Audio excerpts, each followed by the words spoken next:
Hello friends, मैं हूं Ryle's Savaliya और आप देख रहे हैं मेरे यूट्यूब चैनल आरएस ऑटोमोटिव।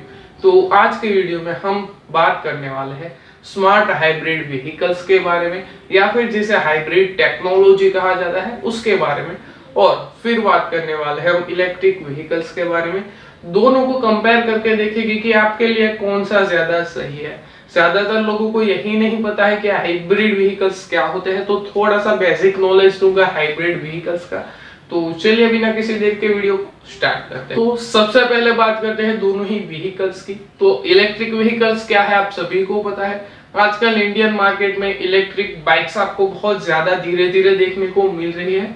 ऐसे में हर साल जो है इलेक्ट्रिक व्हीकल का मार्केट थोड़ा थोड़ा बढ़ता है। हालांकि पेट्रोल डीजल के मार्केट के जितना अप नहीं जाता, बट पहले से थोड़ा ज्यादा ही ग्रो अभी हो रहा है।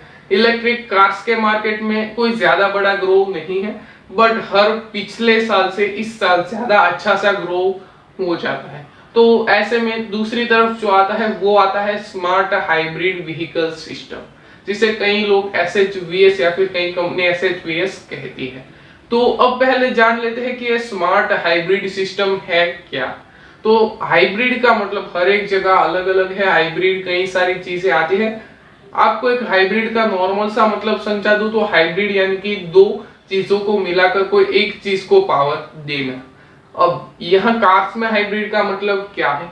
कार्स में हाइब्रिड कई तरह के आते हैं, जिसमें पेट्रोल के साथ CNG होता है, पेट्रोल के साथ इलेक्ट्रिक होता है, डीजल के साथ इलेक्ट्रिक होता है। तो ऐसे कई तरह के हाइब्रिड्स आते हैं, बट जो इंडिया में चलता है वो ज्यादातर ऐसा है। पेट्रोल के साथ में इलेक्ट्रिक सबसे ज्यादा फेमस है, उसके बाद में आता है डीजल के साथ में इलेक्ट्रिक। तो ये दो ही हाइब्रिड सिस्टम हमारे इंडिया में चलते हैं। अब ये जो दो हाइब्रिड सिस्टम है इसमें भी कई अलग अलग चेंजेस आते हैं। जो ट्रूली हाइब्रिड सिस्टम जिसे लोग कहते हैं, या फिर जिसे फॉरेन कंट्रीज में ट्रूली हाइब्रिड सिस्टम कहा जाता है, वो कैसे वर्क करता है। तो जो ट्रूली हाइब्रिड सिस्टम होता है उसमें क्या होता है कि दो तरीके से आपकी गाड़ी को पावर मिलती है। एक तो होता है इलेक्ट्रिक मोटर और दूसरा होता है आपका पेट्रोल इंजन या फिर डीजल इंजन। इलेक्ट्रिक मोटर क्या करती है, व्हीकल को रन करती है। और मान लीजिए कि कोई ढलान पर आप जाते हैं, जैसे ही इलेक्ट्रिक मोटर को पता चला कि भाई अब पावर की कमी महसूस होती है, सेंसर डिटेक्ट करता है, इंजन स्टार्ट हो जाता है और दोनों का पावर मिलकर गाड़ी ऊपर चढ़ जाती है। बाद में पेट्रोल इंजन जो होता है वो अपने आप बंद हो जाता है। तो यही है ट्रूली हाइब्रिड सिस्टम। अब जो दूसरा हाइब्रिड सिस्टम जो कि हमारे इंडियन कंट्री में सबसे ज्यादा फेमस है, वो है पेट्रोल इंजन के साथ में एक मोटर को जोड़ा जाता है, जिससे कि पेट्रोल इंजन पर पड़ने वाला लोड थोड़ा सा कम हो जाता है। और इसकी वजह से एवरेज 5 से 7 किलोमीटर, कई बार 10 से 12 किलोमीटर तक बढ़ जाती है। और ये जो है एवरेज बढ़ने का मामला है, गाड़ी टू गाड़ी डिपेंड करता है। कई हाइब्रिड गाड़ियां ऐसी है जहां की आपको 15 से भी ज्यादा किलोमीटर पर लीटर का फायदा हो जाता है। और एक नॉर्मल गाड़ी की बात करूं तो सियास या फिर स्विफ्ट वगैरह जैसे कि जो हाइब्रिड सिस्टम्स आते हैं उसमें आपको कोई ज्यादा बड़ा फर्क नहीं मिलता। 7 से 8 किलोमीटर पर लीटर का फर्क ही मिलता है। स्विफ्ट का हाइब्रिड वेरिएंट इंडिया में अवेलेबल नहीं है, बट इंडिया के बाहर जो स्विफ्ट हाइब्रिड मिलती है वो 31 किलोमीटर पर लीटर की माइलेज देती है। तो जो माइलेज हाइब्रिड के हिसाब से ठीक ठाक है। तो अब यहाँ बात करते हैं दोनों में से कौन सी ज्यादा बेहतर है। तो अब एक इलेक्ट्रिक व्हीकल को लेकर इंडिया के लोग जो सोचते हैं उस सोच को मैं आपको बता देता हूँ कि लोगों को क्या सोचना है। अब आप इस टाइम पर कोई भी इंटरनेट पर, अगर आप कोई भी इंटरनेट साइट पर सर्च करोगे इलेक्ट्रिक व्हीकल्स इन इंडिया, लोग आपको यही कहेंगे कि इंडिया का जो मार्केट है वो इतना ज्यादा ग्रो अप नहीं है कि आपको इलेक्ट्रिक व्हीकल्स खरीदने चाहिए। गवर्नमेंट इलेक्ट्रिक व्हीकल्स को इतना ज्यादा प्रमोट नहीं करती, इलेक्ट्रिक चार्ज स्टेशन नहीं बना है। तो लोग यही कहेंगे और लोग आपको कहेंगे कि भाई इस वक्त आपको इलेक्ट्रिक व्हीकल नहीं खरीदने चाहिए, 2030 तक रुक जाइए, बाद में इलेक्ट्रिक का जमाना आएगा।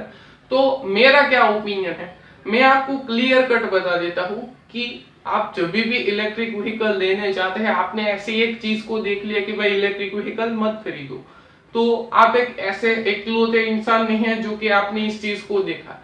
ऐसे 135 करोड़ लोग में से जो भी इलेक्ट्रिक व्हीकल लेने की सोच रहा है, ऐसे जो लोग हैं वो उसे आकर चुप करा देते हैं कि भाई इलेक्ट्रिक व्हीकल मत लो, गवर्नमेंट उस पर ध्यान नहीं देती। तो ऐसा अगर हर एक बंदा सोचता रहेगा तो हमारे इंडियन मार्केट में इलेक्ट्रिक व्हीकल्स कभी आ ही नहीं पाएंगे और उसे गवर्नमेंट ज्यादा प्रमोट ही नहीं कर पाएगी। उसका एक रीजन है, आपने ऐसा सोचा, आपने दूसरे को कहा, दूसरे ने ऐसा सोचा, ऐसा करके कोई भी इलेक्ट्रिक गाड़ी नहीं लेगा। और मैं आपको इलेक्ट्रिक जो व्हीकल्स है उसका एक रेशियो दे दूं तो 1 लाख पीस ही पूरे साल में बिकते हैं।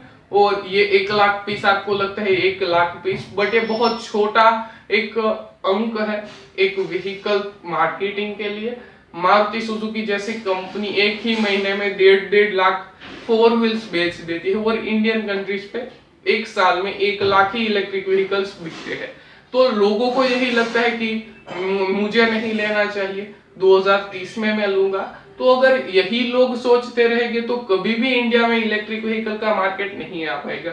और अगर इलेक्ट्रिक कार बिकेगी ही नहीं तो कंपनी उस पर फोकस नहीं करेगी, गवर्नमेंट भी उस पर ध्यान नहीं देगी। तो पहले तो इस चीज को लेकर आपकी नीड्स बदले।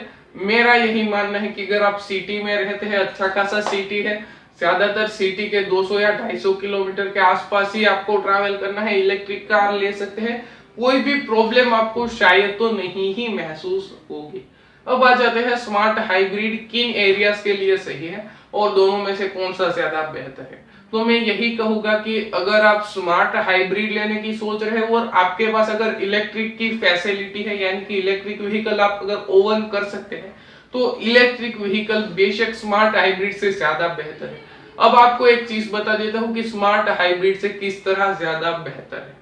अब जो इंडिया के मार्केट में स्मार्ट हाइब्रिड सिस्टम मिलती है उसकी कारें बहुत ज्यादा महंगी आती है और उसकी जो प्राइसिंग होती है वो बहुत ज्यादा अप होती है। नॉर्मली 20 से 22 लाख रुपए से भी ऊपर की कार में जो ट्रूली हाइब्रिड सिस्टम आता है वही मिलता है। बाकी सब में मैंने जो आपको बताया कि भाई एक मोटर लगा दिया और उससे कोई ज्यादा बड़ा फर्क नहीं पड़ता है और उस सिर्फ मोटर को लगाकर कंपनियां 6 से 7 लाख रुपए ज्यादा ले लेती है। तो ये चीज के पीछे बेवकूफ ना बनिए।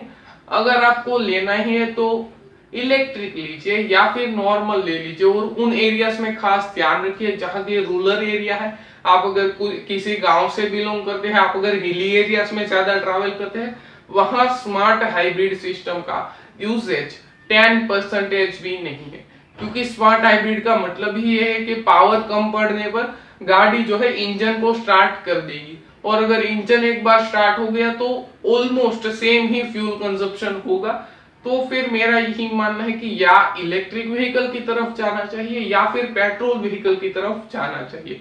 तो फैसला आपके ऊपर है, आपको कौन सी चीज ज्यादा पसंद आती है। तो आज की वीडियो में बस इतना ही। आप मेरे पहले के वीडियोस को चेक करके हमारे चैनल को सब्सक्राइब कर सकते हैं। मिलते हैं आपको इसके नेक्स्ट वीडियो में, तब तक के लिए बाय बाय। वाली जीत भले आ जाए मौत, अब हुआ कामयाब ना बचा किसी का खौफ। अब शोहरत पाली मैंने दौलत पाली, पापा की छाती चौड़ी के सामने टिकेगा कौन।